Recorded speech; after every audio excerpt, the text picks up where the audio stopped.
Salam. Assalamualaikum warahmatullahi wabarakatuh. Bismillahirrahmanirrahim. Alhamdulillahi rabbil alamin. Wassalatu wassalamu ala sayyidil awwalin wal akhirin, sayyidina wa maulana Muhammadin wa ala alihi wa sahbihi ajma'in.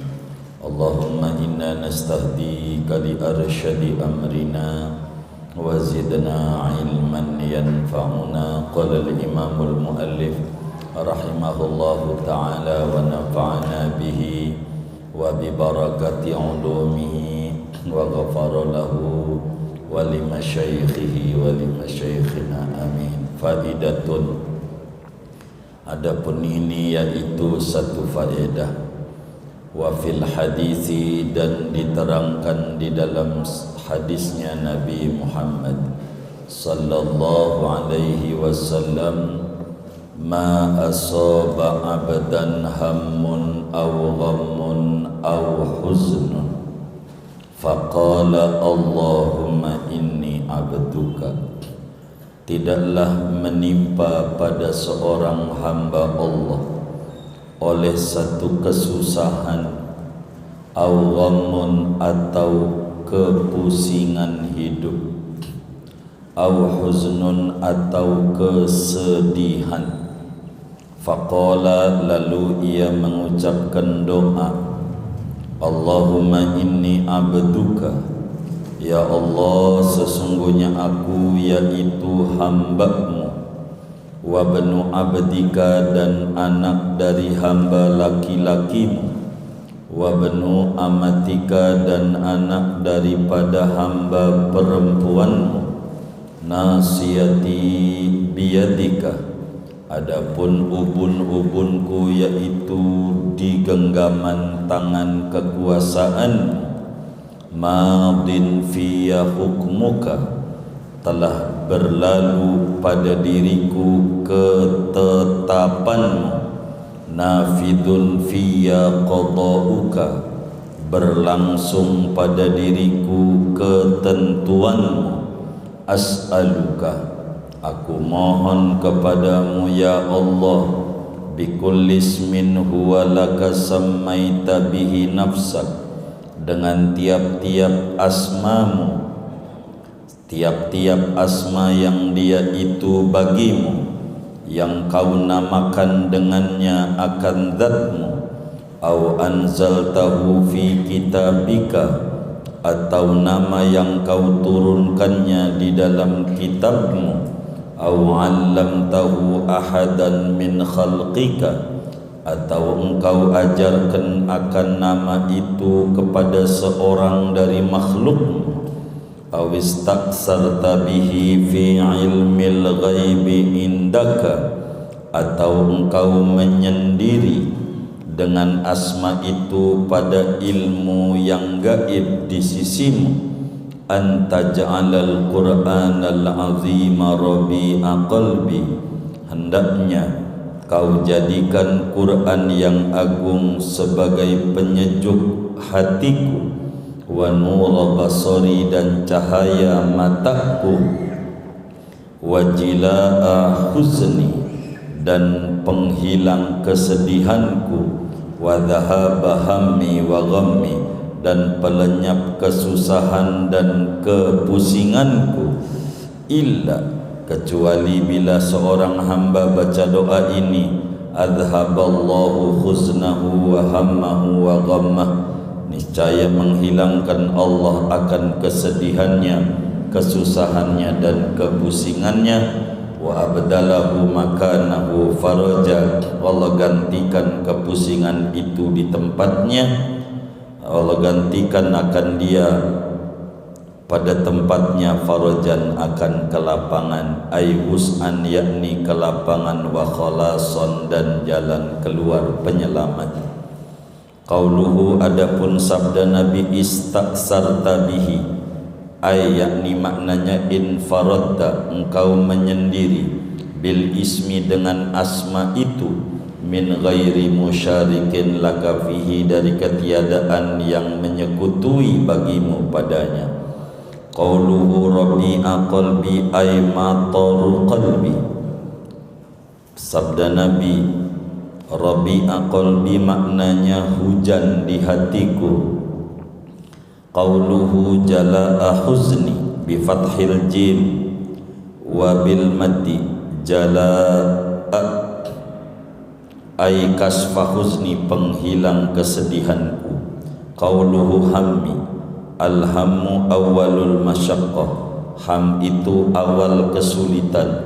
Au ma yusibu syakhsa min makruhid dunya wal akhirah, atau sesuatu yang menimpa pada seseorang dari yang tidak disukai di dunia dan akhirat.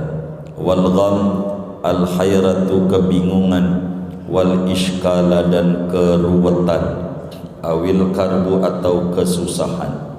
Wa huwa ma syaqqa alaihi hatta mala'a sadrahu ghaidan, dan dia gham yaitu sesuatu yang berat atasnya sehingga memenuhi ia akan dadanya daripada gedek kekesalan. Wa qila alhammu ma ta'allaqa bil madhi, ada yang mengatakan ham itu sesuatu yang berhubungan dengan yang telah lalu. Wal gham itu ma ta'allaqa bil mustaqbal, sesuatu yang berhubungan dengan yang mendatang. Wa qala Syarqawi, dan berkata Imam Syarqawi, alhammu ma yata'allaqu bima yakunu bil mustaqbal, ham itu sesuatu yang berhubungan dengan apa yang akan terjadi di masa mendatang. Wal huzn, kesedihan, ma yata'allaqu bima kana fil madhi, dengan apa yang terjadi pada masa lampau. Intaha, selesai. Wallahu a'lam bishawab.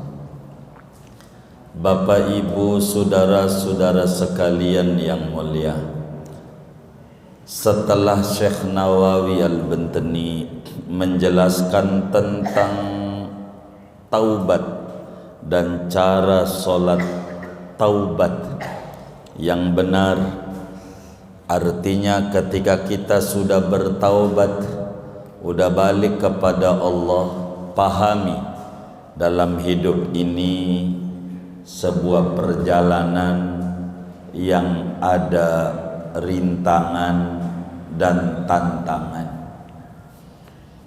Hidup ini, saudara,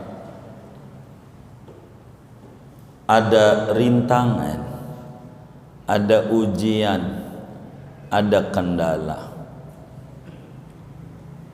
semuanya. Sebablah Allah pasangkan di dunia ini segalanya berpasang-pasangan. Subhanalladzi khalaqal azwaja kullaha, Maha suci Allah yang menciptakan berpasang-pasangan semuanya. Ada langit, ada bumi, ada matahari, ada bulan, ada laki, ada perempuan, ada surga, ada neraka, ada senang, ada susah, ada sempit, ada lapang, ada seret rezeki, ada lancar, ada bini yang baik, ada bini yang tidak baik. Begitulah seterusnya di dunia ini, segalanya berpasang-pasangan. Jadi hidup itu, saudara, enggak senang terus, enggak senang terus, ada juga susah. Demikian sebaliknya, hidup itu enggak susah terus, ada kalanya ada senang. Karena memang dunia itu disebut roda yang berputar, kadang di atas, kadang di bawah. Kok roda saya di bawah mulu? Kagak muter berarti. Kalau muter mesti ke atas. Ini di dunia. Karena itu ketika kita hidup di dunia ini, saudara, harus difahami bahwa enggak senang terus. Seringkali kita mengalami problem, mengalami masalah di dunia ini. Macam-macam masalahnya. Ada yang masalah rumah tangga, ada masalah tetangga, ada masalah teman kerja, ada masalah di perusahaan, ada masalah di finansial, begitu. Macam-macam di keuangan. Ada yang menipu, ada yang ngutang janji-janji doang, bayar kagak, ada giro pending, ada macam-macam dalam hidup. Begitu. Ada orang waktu minjem manis, baik, sopan. Waktu ditagih, ya Allah, sama polisi masih galakan dia. Begitu. Kan bisa terjadi nih dalam hidup nih. Nah, bagaimana cara kita menghadapi masalah?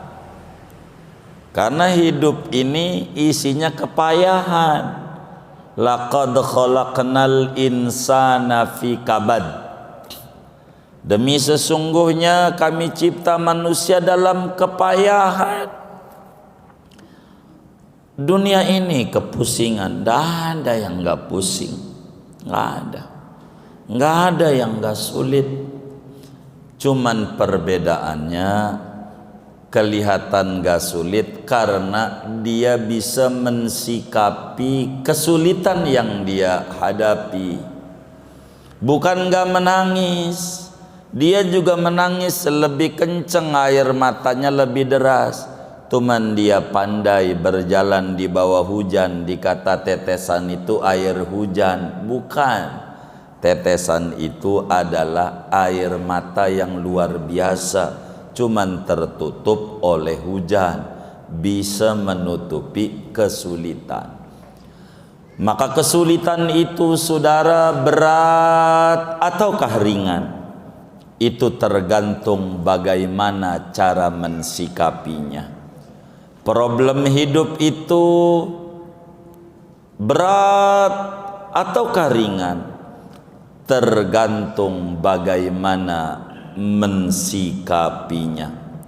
Maka seorang hamba Allah yang mau menuju kepada Allah, tidak ada yang tidak mengalami masalah, tidak ada yang tidak mengalami ujian, tidak ada yang tidak mengalami kesulitan. Dunia, alladzi khalaqal mauta wal hayata liyabluwakum ayyukum ahsanu amala.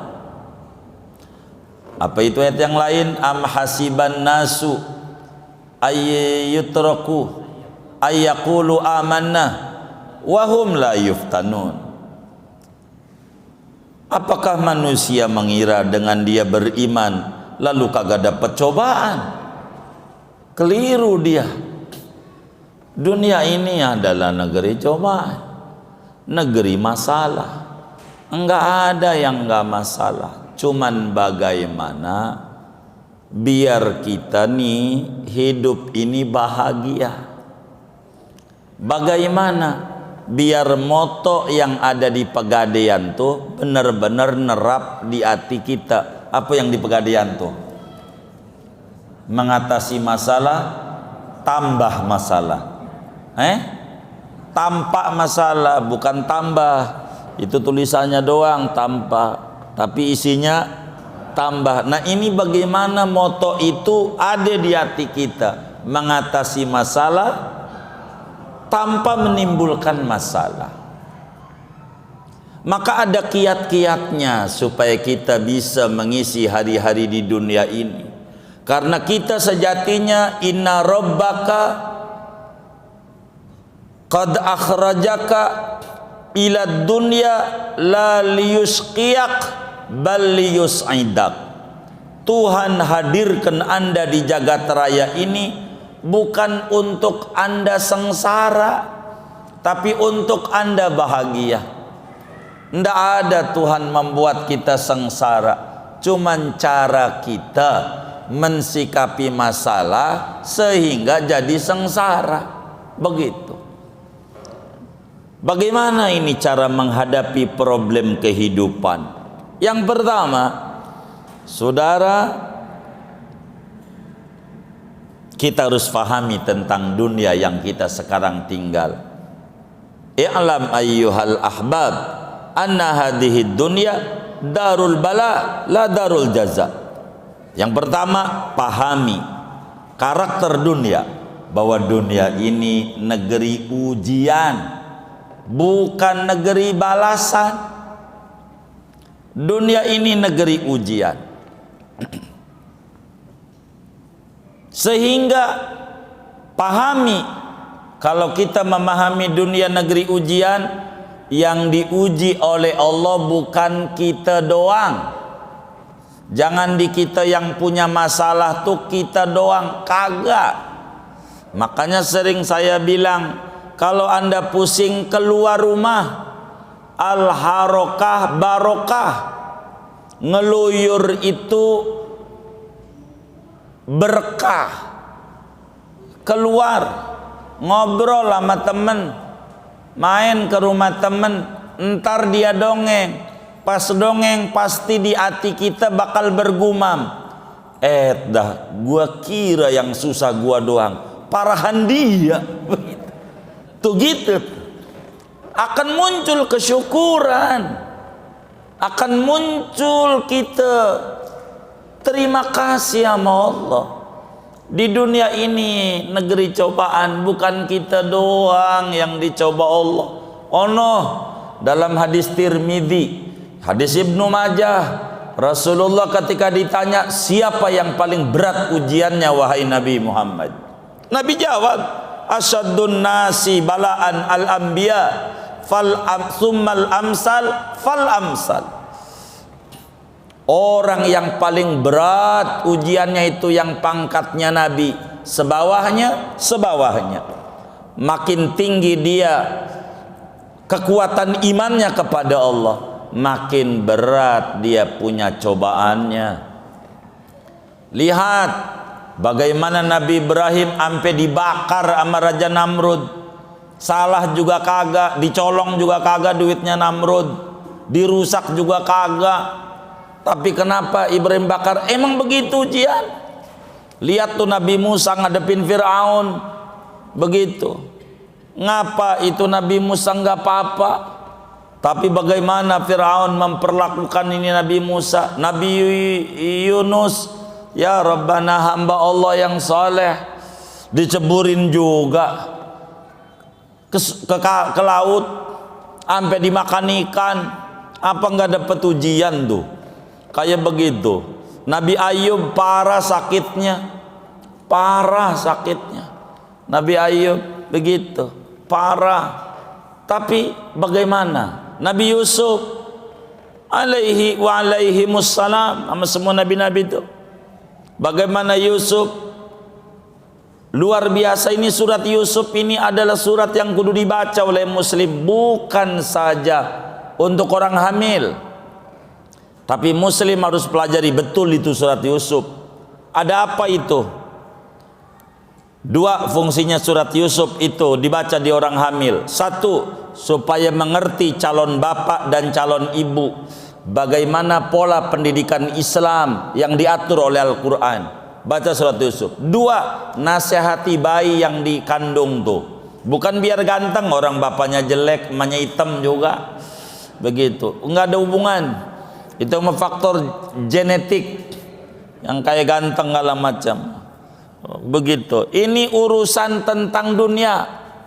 Lihat Nabi Yusuf nih, saudara jawabnya dua doang nih, seneng sedih, jawabannya tuh gitu. Atau biar gampang, tangis tawa, tangis tawa. Jawabannya antara dua ini, jangan keluar dari dua. Saudara jawab kalau saya tanya. Tangis, tawa, tawa, tangis. Boleh pilih dua ini. Saya kasih ujian gampang yang udah dihilangin. Padahal udah gampang juga ini. Nabi Yusuf dicintai oleh abahnya lebih dibanding saudara yang lain? Jawabannya tawa. Seneng artinya tawa. Habis itu Nabi Yusuf diceburin ke sumur, nangis. Begitu. Habis itu ada yang nolongin, diangkat dari sumur, tawa. Habis itu dijual jadi budak, nangis. Habis itu diangkat jadi anak raja, tawa. Habis itu dipenjara. Nah, habis itu jadi penguasa. Tuh dunia isinya. Iya, dua doang, bukan baru dari zaman Nabi Yusuf. Isinya begitu. Cuman bagaimana cara mensikapi? Apalagi lah Nabi kita Muhammad, yang namanya dibully, difitnah, didolimi, jangan tanya itu lihat. Belum ujian dirinya, abah udah mati. Belum lahir, udah nggak ada abah. Udah lahir baru 6 tahun, emak mati. Kan begitu. Ikut kakek, baru umur 8 tahun, 2 tahun ikut kakek, mati juga. Belum dituduh penyihir, dituduh orang gila, dituduh macam-macam. Belum bininya mati, belum anaknya pada mati, belum diusir. Wah Allah. Jadi bukan kita doang yang diuji sama Allah, tuh bukan. Jangan dikata kita doang. Tuhan, ngapa ya gua udah tobat, gua udah ngaji, tapi ujian ini Tuhan disalahin. Begitu. Lihat tuh Nabi tuh, ibadahnya juga banyakkan dia sama kita. Nabi sampai sholat sampai kakinya bengkak, dapat cobaan juga. Kita belum pernah kaki bengkak, ngalamin sih waktu main bola. Iya, bukan sholat. Begitu. Jadi kita ujian itu biasa dalam hidup, bener nggak? Jadi jangan jadi orang Anda, jangan kayak begitu memandang dunia. Kok ujian ini, hidup sama saya ini kok mengandung formalin? Emang apa? Awet ujian? Kagak. Dunia ini sementara, nggak ada yang awet. Pahami dunia ini negeri ujian. Bila paham ini, kita bakal meyakini yang diuji oleh Allah bukan kita doang. Banyak hamba-hamba yang soleh aja diuji, apalagi kita yang ibadahnya juga jarang-jarang. Mau zikir ya kalau lagi susah doang, habis itu mau kagak. Begitu, tidur aja ngorok. Bener nggak yang kayak gitu? Jangan-jangan orangnya ngaji juga malam ini nih. Tuh begitu tuh saudara. Ini bagaimana yang kayak begitu tuh? Jadi sehingga nomor satu cara kita menghadapi masalah itu, agar supaya mengatasi masalah tanpa masalah, pahami dunia negeri ujian. Begitu. Kalau pengen kagak ikut ujian, jangan hidup. Begitu. Karena dunia negeri ujian. Orang di dunia diuji. Kalau pengen nggak diuji, mau mati. Kagak pengen hidup, maka ya nikmati tentang dunia. 1, 2, kita harus yakin dengan masalah itu. Kita sikapi dengan al-yaqinu billah. Kita kudu yakin tentang Allah. Apa yakin tentang Allah? Yang mendatangkan kesulitan, Allah juga sebagai sutradara. Yang mendatangkan kesenangan, Allah juga. Dan kita disuruh memerankan peran ini. Bagaimana cara mensikapinya? Ini Allah yang ngasih ujian, bukan kita doang yang diuji. Bukan. Diuji dagang rugi, boleh ngobrol sama temen yang dagang. Diuji dengan penyakit, boleh datang tuh ke rumah sakit di IGD. Lihat tuh, ada yang kakinya keindestruk, kita kan kagak. Begitu, macam-macam begitu. Jadi kita biasa aja begitu. Jadi pahami Allah yang mengatur segalanya, dan Allah Maha tahu tentang apa yang ada. Allah Maha bijaksana. Dengan keyakinan itu akan muncul di dalam hati kita. Apa? Emang Allah raja di raja. La mani'a lima a'taita wala mu'tiya lima mana'ta wala radda lima qadaita wala yanfa'u dal jaddi minkal jadd. Kemarin udah ditulis tuh doanya. Kemarin lanjutannya, Allahumma la mudilla liman hadaita wala hadiya liman adlalta wala musqiya liman as'adta wala mus'ida liman asqaita wala mu'izza liman adlalta wala mudilla liman a'zazta wala rafi'a liman khafadta wala khafida liman rafa'ta. Bukankah ini menanamkan sebuah keimanan kepada Allah, keyakinan? Kita harus mantap, yang menguji kita Allah.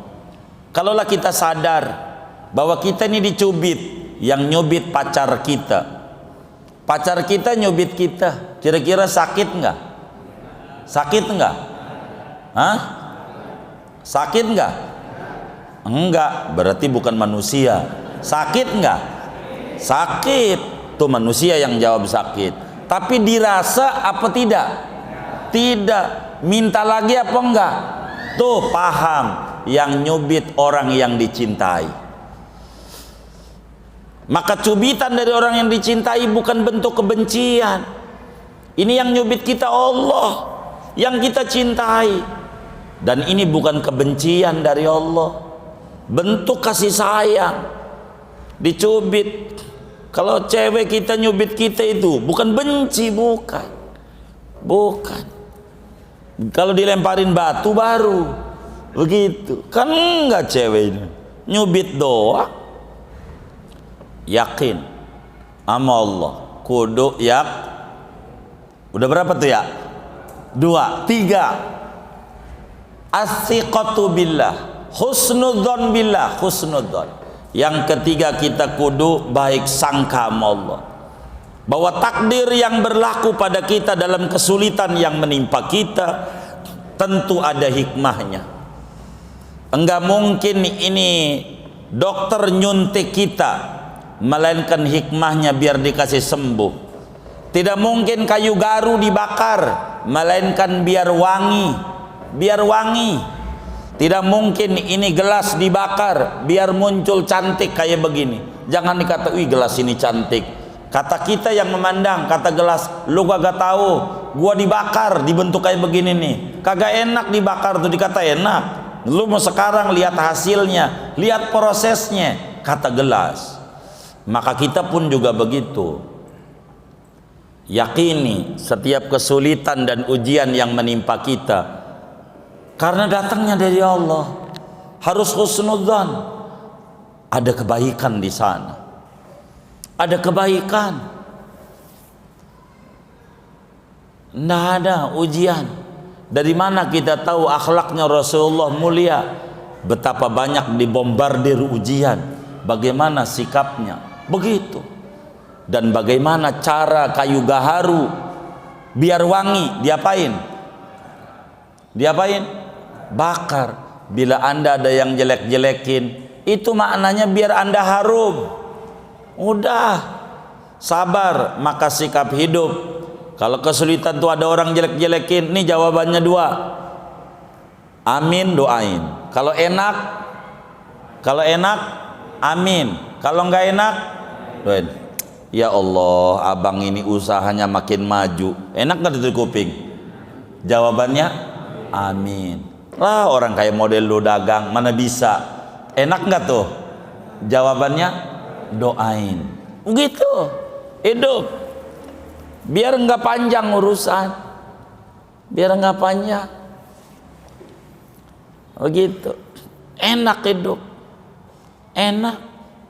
Begitu. Orang sama Allah, kita berjalan menuju Allah, ini ada ujian. Yakini bila Allah menimpakan ujian kepada kita ada hikmahnya, maka hendaklah jadi muslim fokus sama solusi, jangan fokus sama masalah. Inilah yang disebut cari hikmah. Fokus sama solusi, jangan fokus sama masalah. Aduh, gua udah sholat, ngapa kaki gua kotek-kotek, badan gua sakit, Gua udah tahajud, dagang gua kok ceret, ini susah banget. Gua udah ini. Jadi Allah disalahin mulu. Cari dong hikmahnya. Ternyata Tuhan tuh baik. Gua kemarin dagang untung, gua lupa kalau malam ngorok, maka dicubit sama dia biar malam melek. Untung dikasih rugi. Sadar, jadi tahajud. Ratib yang tadinya udah kena debu, mana itu ya, mana itu buku-buku itu, mana, dicari dia. Tasbih yang udah putus disambung-sambungin juga, pengen zikir. Apa enggak itu hikmah bagus agar supaya kita dekat dengan Allah Subhanahu wa taala. Kalau kita ada problem, maka kita kudu husnudzon billah. Husnudzon billah akan melahirkan akhlak, fokus pada solusi, tidak fokus pada masalah. Jangan fokus sama problem, fokus sama solusi. Fokus sama solusi. Begitu. Aduh, bini gua ngomel-ngomel, main ke rumah temen. Ngapain lo? Muka lo pada merah begitu tuh, dicakarin bini. Gua sih kagak, alhamdulillah. Begitu kata dia. Jadi biasa aja. Begitu sudah. Jadi pahami dunia, tanamkan keyakinan, tanamkan husnudzon billah, dan terakhir doa. Doa. Bila kita mengalami kepusingan hidup, bila kita ngalamin kesulitan hidup, bila kita ngalamin kesusahan hidup, bila kita ngalamin kesedihan hidup, sadari bahwa kita hamba dan kita punya Tuhan yang kuasa. Doa sama Allah, biar kesulitan diganti sama Allah dengan kelapangan dan kemudahan. Biar kesedihan diganti dengan kesenangan, biar kesempitan diganti dengan kelapangan. Doa. Jangan gak doa. Anda hamba, ada Tuhan yang kuasa. Lalu bagaimana doanya supaya kesulitan saya diangkat, supaya kepusingan saya dihilangkan nama Allah, supaya kesedihan saya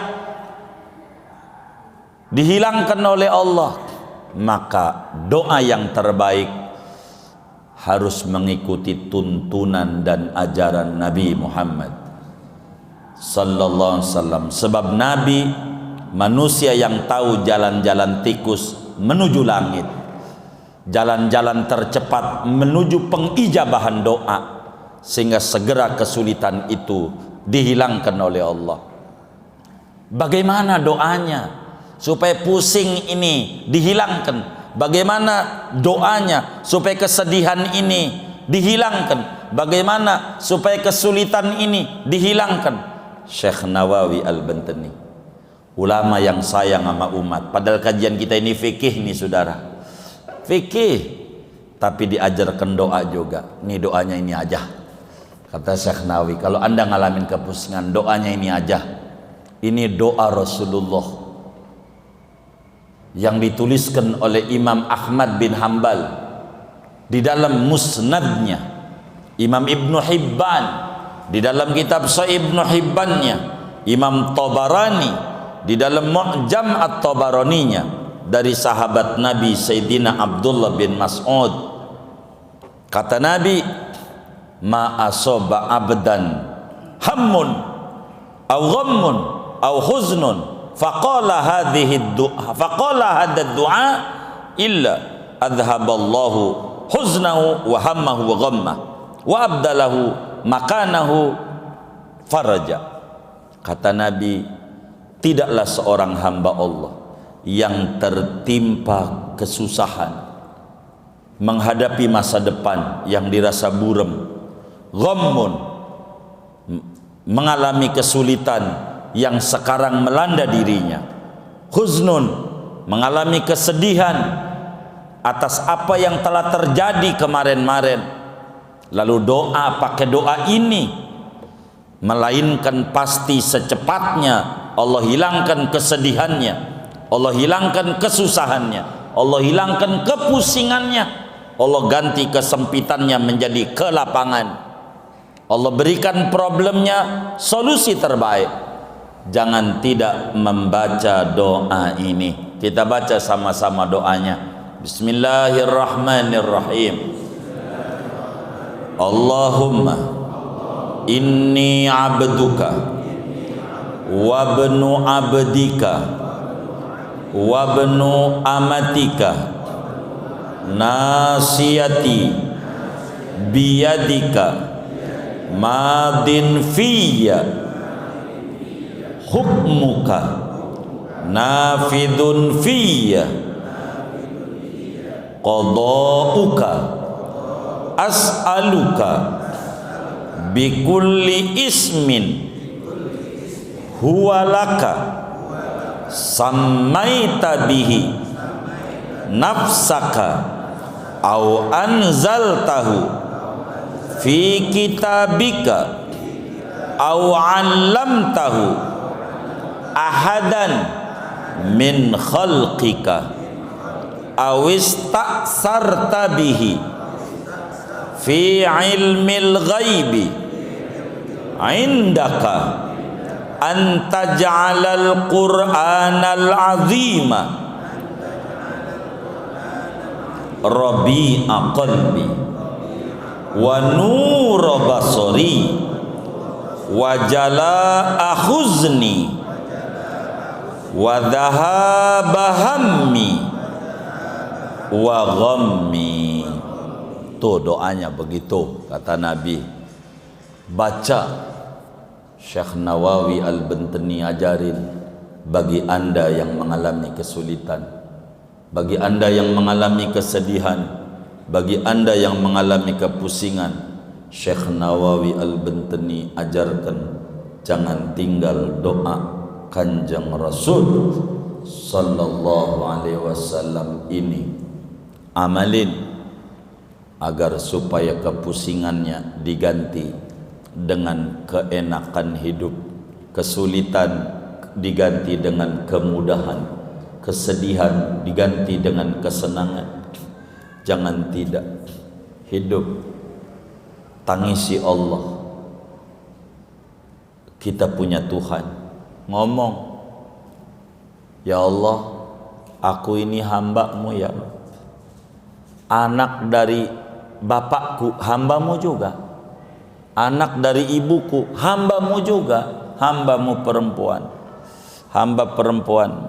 Ya Rabb, ruhku, jiwaku ada di genggaman-Mu ya Rabb. Telah terjadi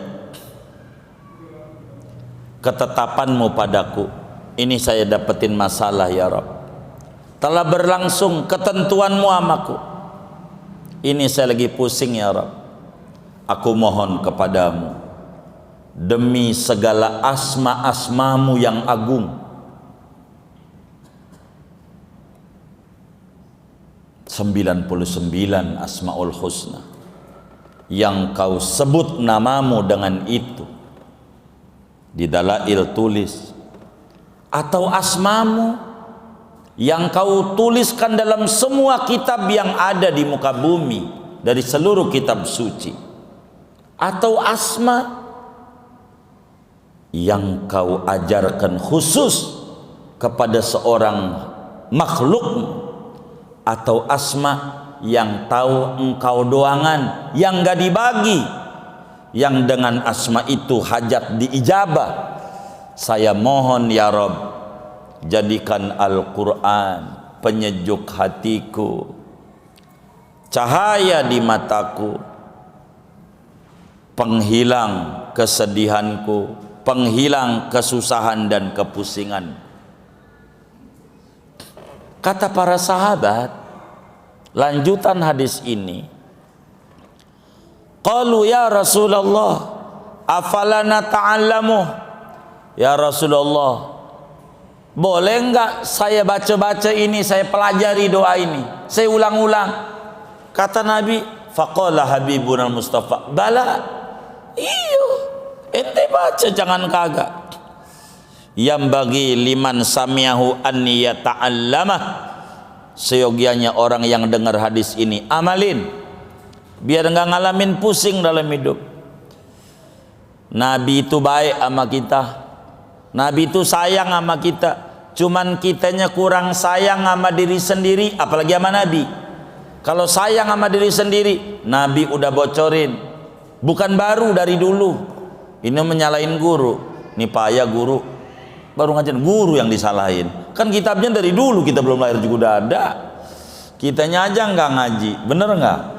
Baca doa ini, baca, sampaikan kepada mereka yang hidup penuh problem. Jangan tinggal doa Rasulullah ini.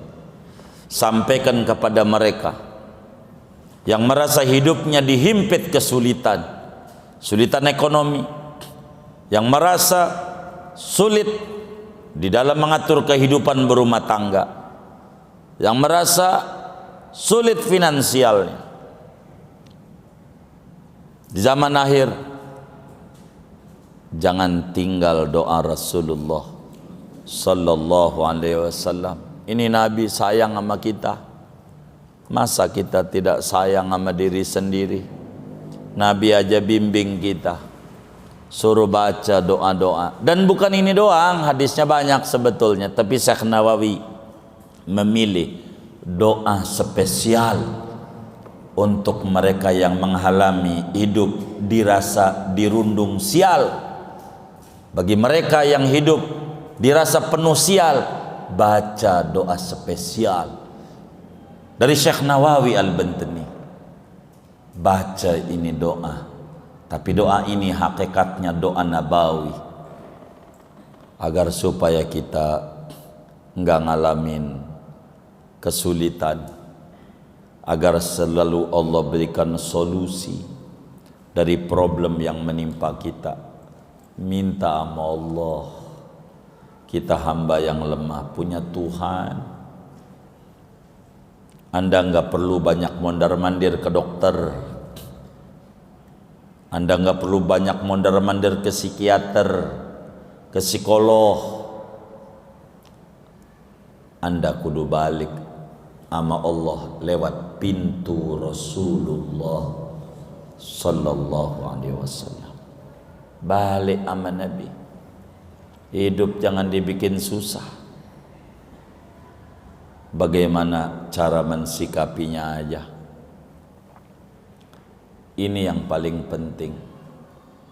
Berat ringannya masalah tergantung cara kita mensikapinya. Ada orang merasa berat tapi dia merasa ringan karena pintar mensikapinya. Ada orang, saya ambil contoh, pakai jas, pakai dasi, mobilnya keren, Mercy, sepatu mahal dari Singapura belinya, di Bugis Johnson kata dia belinya. Dia sholat dohor jam 12 kurang seperempat, masuk masjid At-Taqwa, masuk masjid.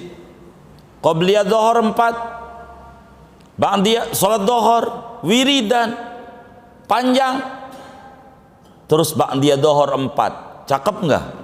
Cakep, pakai dasi, pakai segala macam, tanda orang kaya. Sholat kayak begitu. Yang kagak kaya aja kagak begitu-begitu amat. Ini kaya. Keluar dari masjid,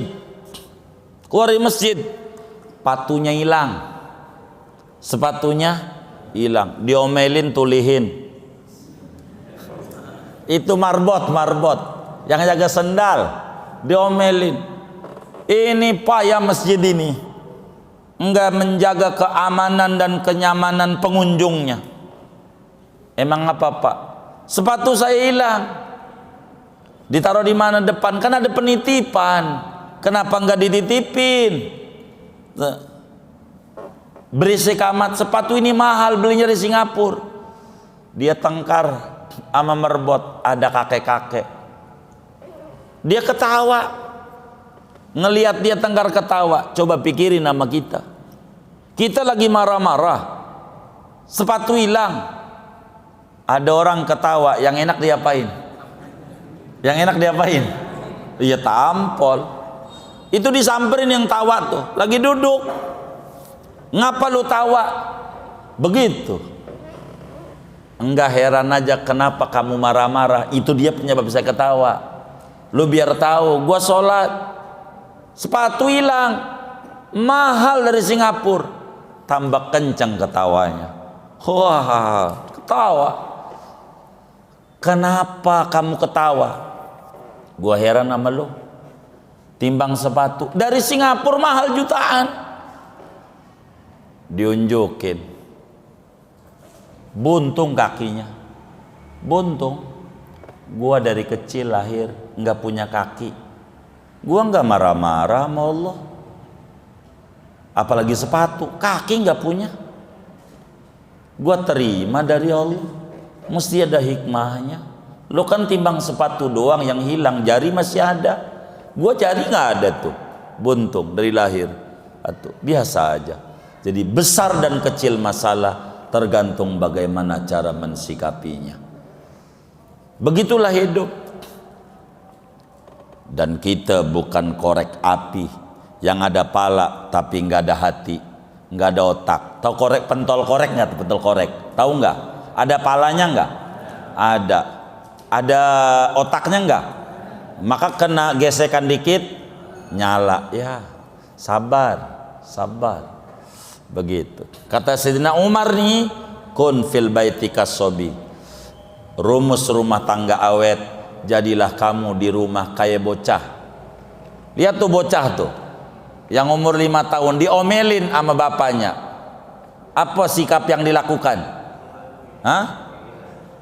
Bocah diomelin, gimana kira-kira? Hah? Hah? Diomelin, gimana kira-kira? Mencak-mencak ngelawan apa diem aja? Nih jangan nggak punya anak ini.